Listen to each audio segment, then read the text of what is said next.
Forest and Landscape Restoration Mechanism team.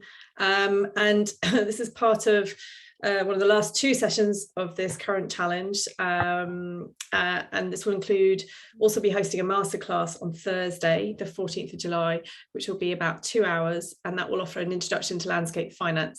So what's needed for restoration and a brief look at the concept of blended finance. So you're very welcome to join that if you've not registered already. But this session will feature, is going to be focused on valuation of ecosystem services, and we'll focus on a case study from NatureScot on their experience with valuing ecosystem services within the flow country landscape in Scotland. And following the presentation from Thomas, you'll have a chance to ask questions and also join in a discussion with your peers as well. We'll go into some breakout groups to share your experiences of valuation and any lessons that you've learned or any questions that you may have as well. So I'd like to welcome Thomas Shaw, who is a rural surveyor at NatureScot. After graduating, Thomas worked on a small organic farm in Aberdeenshire in Scotland, where he realised the value of direct action to help improve nature. So he was confronted by the systemic changes that need to happen to allow nature to thrive across the whole landscape, encouraging him to do a master's in rural surveying. And from there, he came to work for NatureScot, first as part of the Flow Country Green Finance Initiative. And he will be presenting on natural capital accounting in the Flow Country. And throughout this presentation, please feel free to ask questions in the chat feed. We'll aim to answer some of these with Thomas after his presentation. And as I said, after the Q&A, we'll break out into a short discussion group for about 10 minutes to share any observations and discuss a few questions as well. So Thomas, please go ahead. Hey everyone, yeah, so it sounds like I might cover a bit of what you've been doing before if you've gone over ecosystem services, but hopefully this will be useful for you all. So if we could have the next slide, please, that'd be great. So the Flow Country is located in the northeast of Scotland. It's not where the little cross is on that map on the left. I realise that might be a bit misleading. It's the top right corner. And it's not a defined or kind of administrative area as such. It's a kind of identity, and it's kind of area of kind of characteristic that when you're amongst it, you can kind of recognise it, but it isn't defined by a certain river or kind of mountain range or kind of catchment. But the main feature is the peatlands. So there's 400,000 hectares of peatland in the Flow Country, which stores more carbon than all the rest of the UK's forests combined. So the peat, I don't know how much you all know about peat, but peat is formed by kind of semi-decay of waterlogged plants. So it needs somewhere flat or pretty flat and somewhere with lots of rainfall, which Scotland obviously has. And slowly these plants, as they die, they become waterlogged and crushed, and they kind of build up over thousands of years. It's something like 0.5 millimetre to 1 millimetre a year in functioning peatlands is how fast they grow. And across the Flow Country, there's somewhere between, the average is about 4 metres depth of peat, but it can get up to 10 metres of peat. So as you can imagine, it's taken a long time to get there, and it stores a lot of carbon, and therefore it is worth protecting. At the moment though, although it's a carbon store, a lot of it's in kind of semi kind of degraded state due to kind of agricultural practices over the last few hundred years, and as such is actually emitting carbon. So the hope is that through kind of blended finance, we can stop the peat emitting carbon by restoring it. So to restore it, the main aim is to re-wet it, because the historical practices have led it to dry out, which means that again it emits the carbon. Just a bit of kind of context about the Flow Country. There's about 36,000 people live across the kind of Sutherland and Caithness, maybe 30,000 depending on kind of where you look. That equals about 5 people per kilometre, so it's very kind of sparsely populated. And most of the people live on the coast. So yeah, so the kind of inland is very kind of quiet and remote. So I feel kind of as a background as well, it's worth thinking about the challenges of the kind of area faces and why we want to do the kind of peatland restoration and why natural capital is worth thinking about and how it can improve or help with the lives of people that live there. So the kind of main challenges are, centralisation of services down to Inverness, which is like 2.5 hours away. So it makes you realise just how big this area is and how kind of remote from lots of kind of well-paid jobs. So a lot of young people leave the area, and we're hoping that through kind of more accurately accounting for what the flow country does and getting money into the area, we can kind of keep some of that population there and hopefully just kind of tackle some of the issues that rural areas face. So like I say, kind of the historic land management has led to the area becoming kind of degraded. So it was kind of drained for agricultural improvement to try and get sheep to kind of have better grazing. It's been in the 70s and 80s, there was lots of planting of conifer plantations on the kind of bog, which meant that the water table was lowered and the peat dried out again. So there's various kind of projects that I would say have kind of been born of the idea that the flow country didn't produce anything. It wasn't good for farming, it wasn't really very good for trees, and therefore historically all the land management decisions that have been involved within the flow country have led to the kind of environment being degraded because we haven't properly understood what it does for us as a society. Another thing that's kind of worth bearing in mind is that the area has a kind of history and legacy of the Highland clearances, which were where kind of the people living inland were kind of forced out of the glens to make way for sheep. So it's quite a kind of culturally sensitive area, and kind of land management has fed into that. So community kind of consultations and actively engaging with the community are really important because there's a long legacy of mistrust. If I could have the next slide, please, that'd be great. So I've kind of given a bit of background and context, and then the next thing is the Flow Country Green Finance Initiative, which we're doing with the Landscape Finance Lab and with NatureScot and various other kind of partnerships. Again, like I said, the main thing was peatland restoration and how we can upscale that to kind of meet Scottish Government targets, because at the moment there isn't enough peatland restoration taking place to meet those targets. And slowly this is picking up, but the ambition was to see how we could increase peatland restoration whilst also acting fast enough to other local challenges. For instance, companies buying up large tracts of land to try and secure carbon credits in the future. Some of these are businesses, some of them are maybe pension firms that are speculating.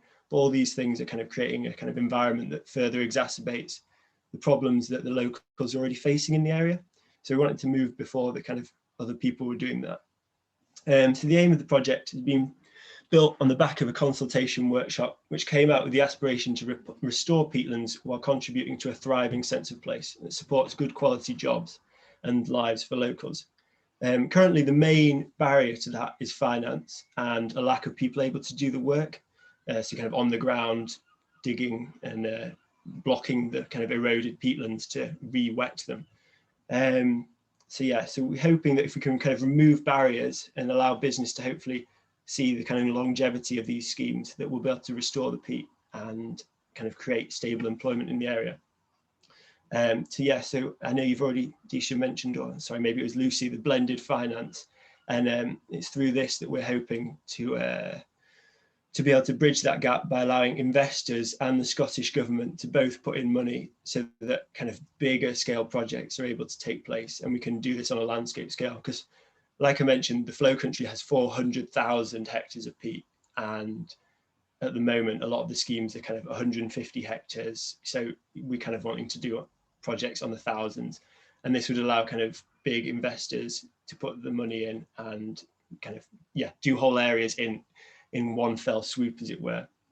I've also put Carbon Plus, because what we were hoping to kind of secure was kind of, with there being a World Heritage Site, or the potential for the area to soon become a World Heritage Site for its peatlands, we kind of want that to offer a kind of, a premium product that also has, maybe biological, ecological improvement alongside that. So say planting trees along the rivers, or kind of trying to improve salmon populations.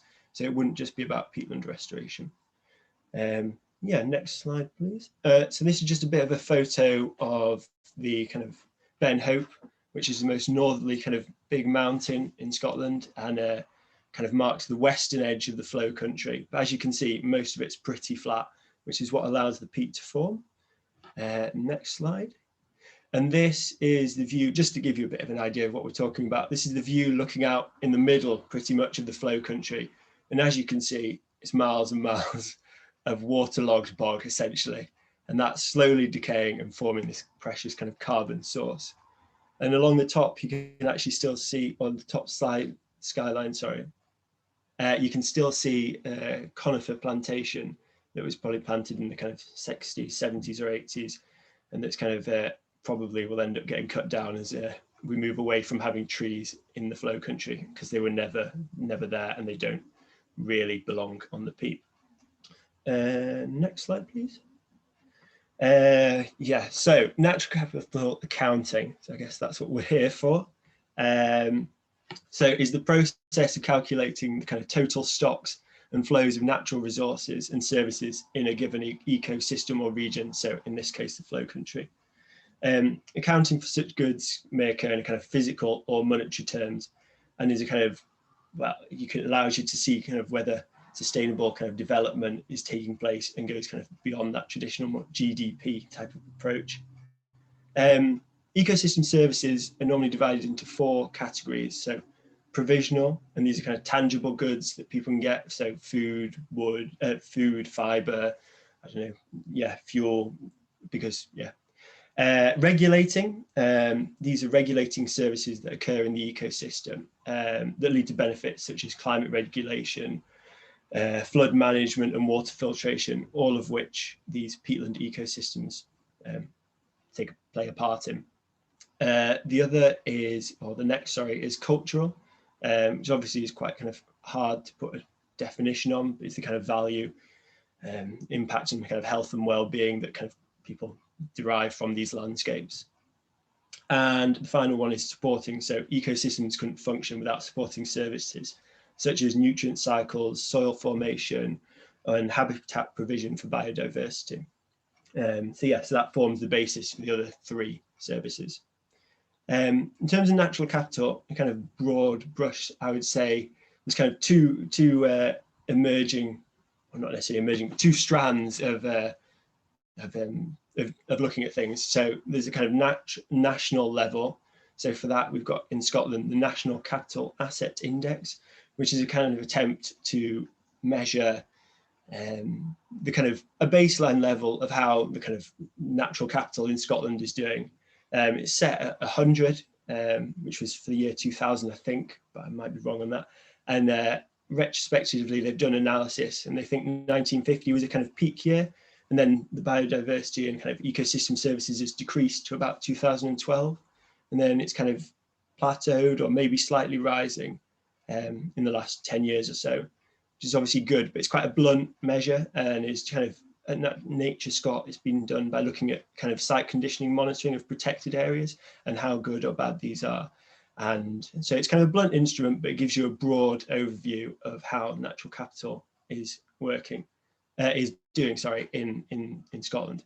And then I would say there's also the project side. So in our case, like smaller parcels of land, which maybe we'd be looking for investment in, you can look at the stocks of natural capital that are available, and then attempt to put some kind of value on that. So yes, so that's next. Oh, so I guess, sorry, what are we trying to achieve? Sorry. We are trying to kind of, yeah, look at what we have as an asset and see what we can get investment into by these outside investors. Next slide, please. So within NatureScot, we kind of been trialing various different, or not various, but some methods of how to go about natural capital accounting. The first kind of case of this was in 2017. I think actually kind of the paper was out in 2019. So it's a little bit behind, but yeah. They attempted to work out how much, what the kind of natural accounting, what the natural capital, sorry, on NatureScot owned or kind of long-term land was. So I think the NatureScot owns or kind of long-term rents 40,000 hectares. So again, it's a large area, but it's nowhere near as big as the whole of Scotland. And then we tried to so kind of, yeah, so the methodology behind working this out, and you can kind of see the kind of very basic accounting table on the right hand side. So the methodology was food, kind of the market income from sheep, cattle and venison, recreation and tourism, so the benefits this brings, the health benefits. Again, it was kind of worked out on a standard of like how many visitors there are to these sites, and then an average spend of £72, which is what the average visitor spends. But again, it's kind of a blunt measure based on kind of averages, and lots of visits get missed. So it's a very rough, not rough, but an attempt to kind of value these things.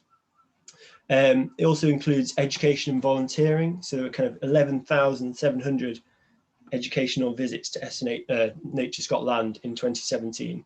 So again, that's been given a value of £26. Yeah, so climate regulation is another thing that goes into this table, as you can see. So that's kind of the rates of carbon sequestration and how much, yeah, kind of how much is locked up each year. There's also renewable energy production which takes place on the land, and again that was put into the kind of mix. And then another one that's quite difficult to kind of quantify was the human health and well-being, which used visitor data surveys, but again kind of it's slightly fraught methodology, but it gives you an idea of what the ecosystem services are worth. And this was calculated over 60 years, and excluding the maintenance costs, it was what thought that kind of the ecosystem services that are provided by the land owned by NatureScot brings in kind of, or adds value of £683 million. I was going to tell you about other schemes that are kind of going on that NatureScot are kind of working with. So the first one is the regional, or one of the regional land use partnerships, which is the Northwest 2045, which also overlaps with the flow country, despite being on the northwest side, in the middle ground, and they're doing a natural capital assessment at the moment, so that's taking place.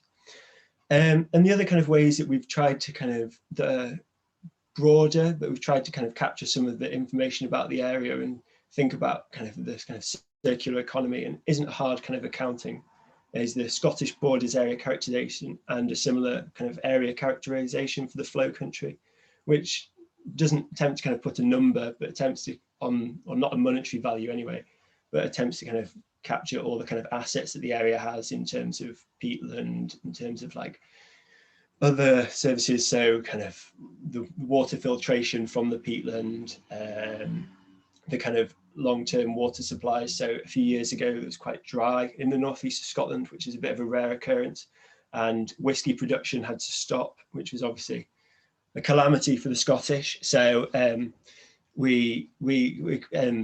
that has an impact on the local economy, and through re-wetting the peatlands, these areas hold water and that filters down slower. So there's kind of, it's understanding all these processes and seeing how they can help kind of local businesses, or Scottish, or yeah, not necessarily local, but any business really. Next slide, please. So yeah, so the purpose of valuing kind of the ecosystem services in the flow country is going to be specifically to do with restoring this peatland and part of this green finance initiative. So I guess, yeah, informed decision making at the kind of landscape scale, but also at a more site specific level. So the intention is that there will be a holding company which is made up of lots of partnerships and organizations which will hopefully manage it when or if it's a World Heritage Site. And this will act as a charity. And then underneath these will be various, the holdco will be a Scottish charitable incorporated organisation. So that's a charity. And then under that will sit these SPVs, which are special purpose vehicles. And these will act as kind of separate businesses that are kind of arm's length, and each one can be invested in by people that are keen to restore peatland. But the businesses themselves could be, or the SPVs themselves, sorry, could be anything. It could be a cafe, it could be whatever. But the point here is that each of these parcels of land will be an investment opportunity. So yeah, so we're hoping to kind of bring people together, because the kind of land patterns in Scotland are that quite kind of lots of large landowners, but it's quite fragmented in a way. It's not like a national park that's all owned by the government or anything. So we'll hope to bring landowners together, combine their land, and offer these kind of parcels as an opportunity to invest in nature. So we obviously want to know what the value of these kind of ecosystems are, so that people can understand what needs restoring, and also what the kind of potential is, and what they're prepared to kind of, how much money they need and what they're prepared to invest in it. Next slide. So I would say, I hope this isn't kind of going over stuff for everyone that already knows these things, but I think it's what are you trying to achieve is kind of an important question. So obviously you can look at things like at a national level or at a kind of very site-specific level. So in terms of practice, peatland mapping kind of normally takes samples. I don't know, the kind of average seems to be about 2.5 per hectare. And the attempt then is that the depth of this and the area of the kind of the peat can be measured, and you can kind of times the area by depth, and you have an idea of how much peat you have, and from that you can work out the kind of amount of carbon that you have stored up in that. So that's kind of important in terms of valuing the landscape. And I would say that at the moment, this is probably the peatland is the most important aspect. So although the ecosystem services are important, it's the peat that most kind of companies, investors or landowners are keen to have kind of sold, essentially, because that's where the carbon credits are. So at the moment, with things still kind of under development, it's the kind of peat that is most easily kind of quantified and sold. But the other thing is, there's kind of the main way of doing this is in person, getting out, boots on the ground, and kind of taking samples and looking at these things. So that is kind of one of the barriers to achieving more peatland restoration at the moment, is just that a lot of the businesses that have developed over the last 10 years are quite small. Maybe there'll be people that are involved in other projects, just, I don't know, builders, digger drivers, whatever. So kind of ensuring that local businesses kind of can see that these areas of growth in terms of peatland restoration are going to have continued funding is really important. So saying to them that there is X amount of peat that needs restoring is kind of gives them confidence to invest in the kind of skills and the machinery that's required for peatland restoration. Because as you can imagine, you kind of need specialist equipment. So you don't want diggers that are really heavy driving over lots of very waterlogged ground. So it's kind of providing some sort of confidence to local businesses is really important. And we're kind of hoping that this, again, as I mentioned earlier, would address some of the concerns that the area, or some of the challenges the area is facing in terms of kind of local jobs for people. So we're hoping that the University of Highland and Islands, in the process of beginning these kind of ecosystem or natural capital accounting, will become a kind of centre for kind of peatland research and kind of create a kind of bioeconomy in the area. There are lots of other kind of high-tech methods of kind of measuring the peat that don't involve putting people kind of out in their wellies. So there's a kind of TerraMotion have developed this technique whereby they can measure the kind of the bog breathing, as it's called, whereby when in the summer the bog will dry and sink a little, and in winter it'll kind of raise up again as it becomes waterlogged. And the hope is that good quality peatland would over time gradually rise and rise. So TerraMotion allow you to kind of check that. In terms of checking how successful peatland restoration is, you can use this LiDAR, which is light detection and ranging, which is kind of generally done from a plane, but I think you could maybe do from a drone, but I'm not sure, which kind of surveys vegetation by kind of bouncing back rays, for want of a better word, which allows you to see kind of how the kind of vegetation density is doing, check things like slope angle, because if the peat is being restored, hopefully the angles will ease out. There's no kind of escarpments where the peat drains from or kind of erodes away. So that's another kind of tool that can be useful. But again, these are at relatively early stages. So a lot of the work is still being done by people getting out there. And then the next slide. So yeah, so I guess current challenges and limitations. So the practical challenges in kind of measuring and assessing these ecosystem services, especially for kind of peat and carbon capture, is the kind of availability. Sorry.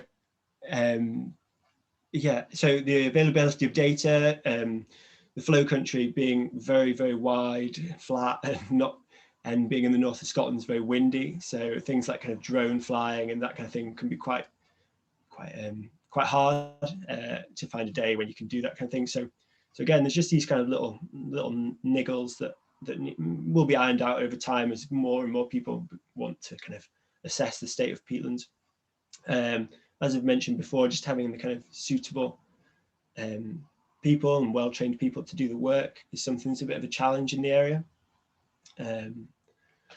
Other challenges to do with kind of natural capital accounting and kind of market challenges would be kind of disincentives at the moment for addressing certain types of landscape. So if we're trying to kind of account for these things, at the moment there's no incentive to restore peatland that's got young trees on it that have maybe blown there from a kind of adjacent forestry. So they're not that landowner's fault, but there's no reason for that landowner to deal with them. They won't receive any kind of recompensation, and they won't be given any kind of money to do the actual work of cutting the trees down. And some of these trees, you know, they're essentially small forests. You know, they're a lot of effort to cut down.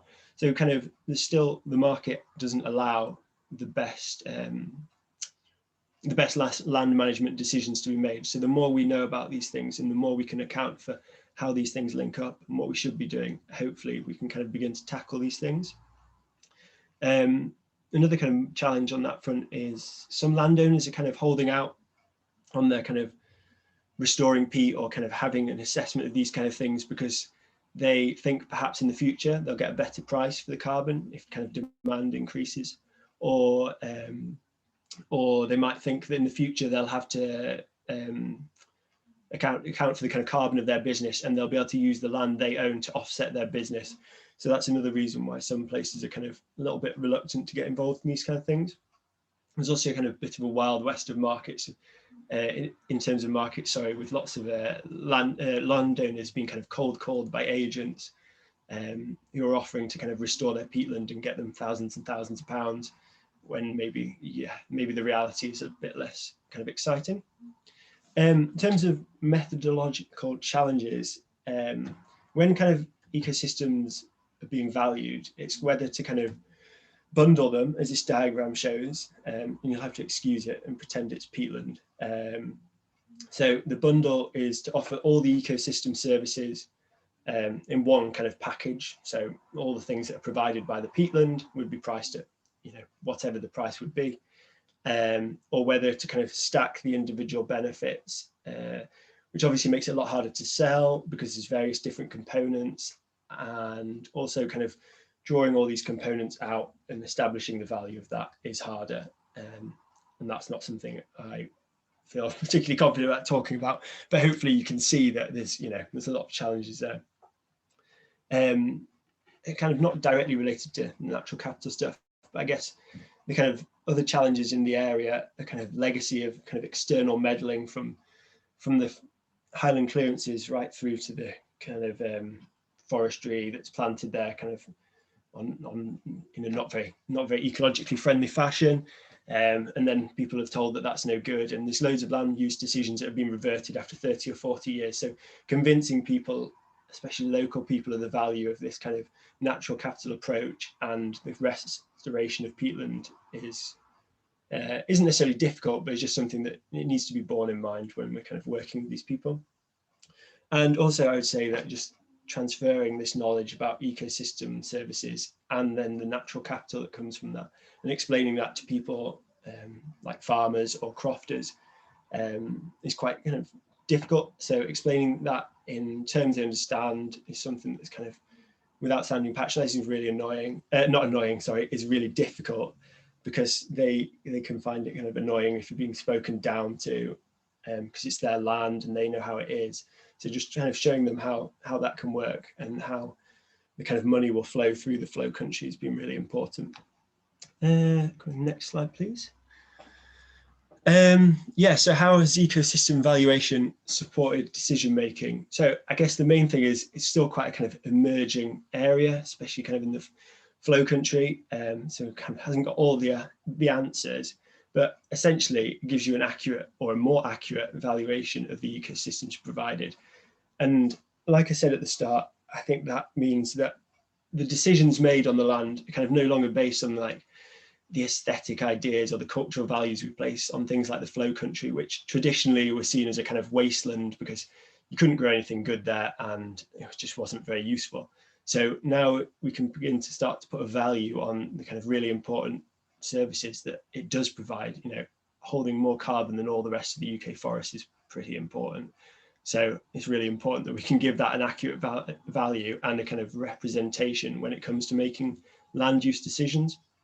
So yeah, so it's not implicitly kind of result of natural capital, but yeah, like I was saying, forestry on peat is bad, but tree planting targets in Scotland are kind of a good thing, but we have to kind of be able to use this information to make better decisions. So trying to plant the trees, you know, further south in Scotland is just a far better use of our time. So again, like I was saying before, it's kind of useful for the kind of at a national level, you can get baseline for larger areas, and then you're kind of able to understand the kind of whole ecosystem at a much wider scale, rather than necessarily viewing it from the kind of traditional way that certainly in Scotland, we've protected areas in quite small parcels, and they haven't necessarily done very well because what's going on upstream is affecting them. So it's really important that we can see just how big the scale of this area is and try and kind of try and value that and make better decisions. Hopefully it will allow kind of future investment on a landscape scale to restore the peat. I think that's really important. That's the main thing that I would say the ecosystem valuations will help. The other kind of interesting thing was from the kind of from the Natural Capital Index for the whole of Scotland. In the last few years, the greatest asset increase has been from tourism, which has kind of has good and bad relationship to kind of people living in rural Scotland, but is a major area of growth. And it's kind of does give us a kind of way of accounting for that and thinking about how the land use decisions we make will impact on them and what kind of, where does that leave us in terms of, making better decisions to ensure that people still come to Scotland and enjoy the, the kind of the landscape and appreciate that. And I had differing values, but I think I've covered that. So I think that's me. Hopefully covered quite a lot. So I hope that was all right though. Perfect. Thank you very much, Thomas. I think you're frozen a little bit right now. Is that clear for everyone? Sabrina and Sandra, can you still hear me? You can just do a thumbs up. Perfect. Okay. Thank you, Thomas. There you are. You're back with us. A very interesting presentation on the use of valuation to value a peatland focus ecosystem. And I know that was in temperate areas, but I'm sure in areas and projects further south, in more tropical areas, that would also be suitable to transfer those techniques as well. We do have a few questions just from your presentation. And again, please feel free to add those into the chat box as we go forward. But the first question is, so I suppose I know that you focus a little bit on whether to bundle or to put ecosystems, the cost of ecosystem individually. How do you choose whether to just value one ecosystem or to value the whole variety of ecosystems? How would you decide on that?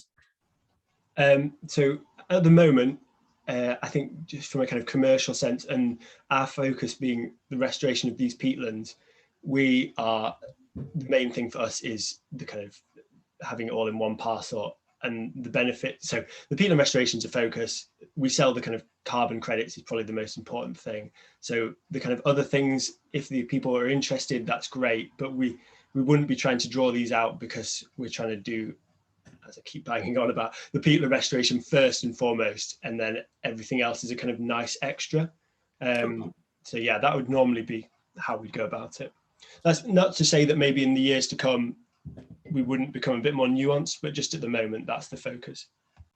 And how do you value ecosystem services that don't necessarily have material benefits? I know you touched a little bit on cultural services, but those that don't necessarily have a market value, how are there specific techniques that you would use with that?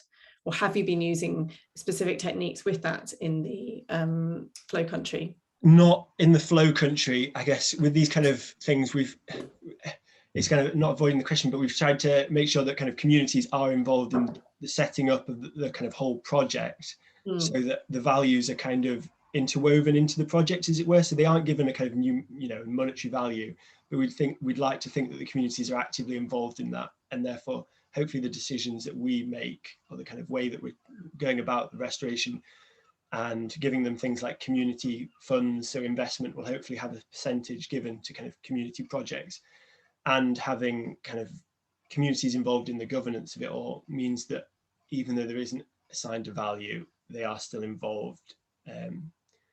But again, I know that with the kind of NatureScot land as a whole, they have attempted to put kind of values on these things, but it's worked out on kind of the average spend of visitors in Scotland. So it's quite a kind of, it's not necessarily how much they spend in that particular area or on that particular site. So it's kind of quite a blunt tool. But again, maybe in the future that will become something that's more of a projected value.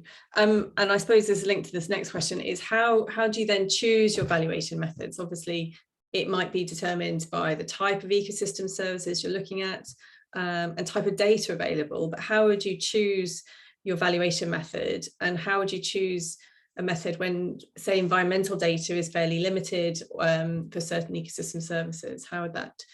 What sort of valuation methods would you choose in that instance?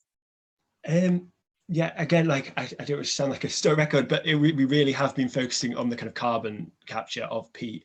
And I wasn't in NatureScot for the kind of for their 2017 survey, so I wouldn't be able to tell you why there was a certain focus on different things. So we've just really been focusing on the carbon.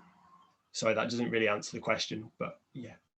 No, I think for some of the studies that we've been looking at, if the data, environmental data is fairly limited, I think by the sounds of it in Scotland, there's a great, what do you call it, your asset index, which sounds a fantastic sort of database to have. But I know that in a lot of the projects that many of our participants might be involved in, they might not have such a strong, data set. And a lot of times, proxies are used from different biomes. I know from the FAO side, we are starting to develop the TIER, which is the economics of ecosystem restoration, which is focused on the restoration side, but we're looking at the costs and benefits of different restoration approaches in different biomes and collecting a lot of data with that.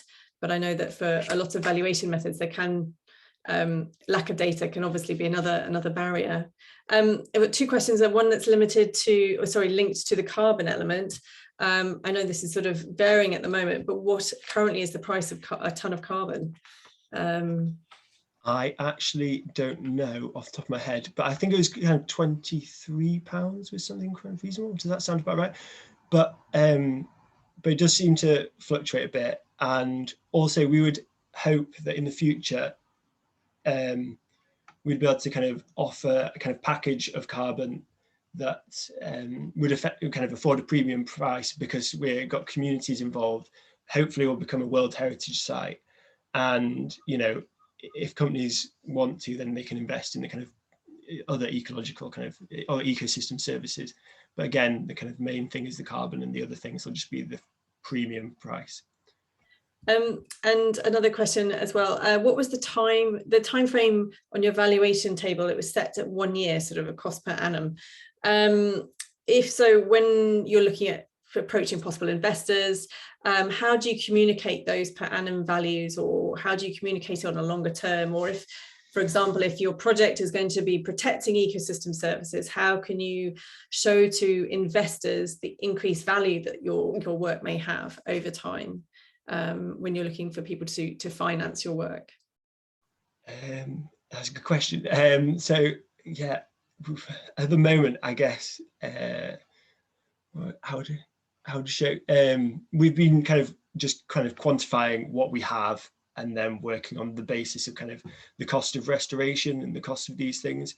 I'm not sure necessarily, especially at the stage we're at, maybe where people investing are interested in as much about the kind of, I wouldn't say greenwashing, but, you know, looking good and kind of being actively participating in that kind of thing. They're not necessarily looking for a return always on that investment. So that's maybe something that we'll come to, but we're not doing so much at the moment. And with regards to that sort of the per annum element, how often are you conducting these valuations to see, obviously with peatlands there may be changes, if hopefully peatlands will, you know, increase with the work that's been ongoing, but are you valuing, does ecosystem valuation need to happen on an annual basis? For example, with projects that participants are involved in, if they're using this valuation to show investors or to show government that policy needs to change, how often does the valuation need to occur? I guess so for us, you know, it would depend. Obviously, there's the Natural Capital Asset Index for Scotland, which is done every year now. So that would kind of show you the broad trends. But then at a kind of project specific level, like as in one area of peatland, then there would normally be a survey, and then there would be the kind of peatland mapping, and the restoration costs would be worked out, and then the work would be done, and then there would be surveys kind of first and maybe third year, and then kind of less often as time goes on, which would ensure that the project, the money that's been spent, has done what it's meant to, and if there's any kind of reason it hasn't, then they can kind of go and fix that. So it would be kind of every few years. But maybe, you know, as we maybe kind of start to draw out the different aspects of the ecosystem services, so maybe the kind of water purification, or the kind of the benefits for like other species like salmon, maybe these kind of things will be able to test, or not test them, but value them, or ensure that, you know, what the work we're doing is being beneficial. So over time that might become more involved. Thank you. Well, I'm aware that time is marching on very quickly with all of these questions. So I think we're going to break out into smaller groups for a shorter discussion right now, and then come back to the main group. All the additional questions that we have here, we are making a note of, and we'll perhaps get Thomas to respond to those, and we'll put those up on the D group with the link that will be shared in the chat as well. So Disha, I know we'll be splitting us off into groups shortly, just to answer 3 questions to get the discussion going about why valuation might be important for your own restoration work, which ecosystem service or ecosystem services are you focusing on, or would you focus on, and how could the example you've heard today in the flow country be applied in your own project context. So those 3 questions, which will also be shared in the chat for you all, just to take into breakout groups, and then we'll come back for a very brief discussion before we sum up. So Disha.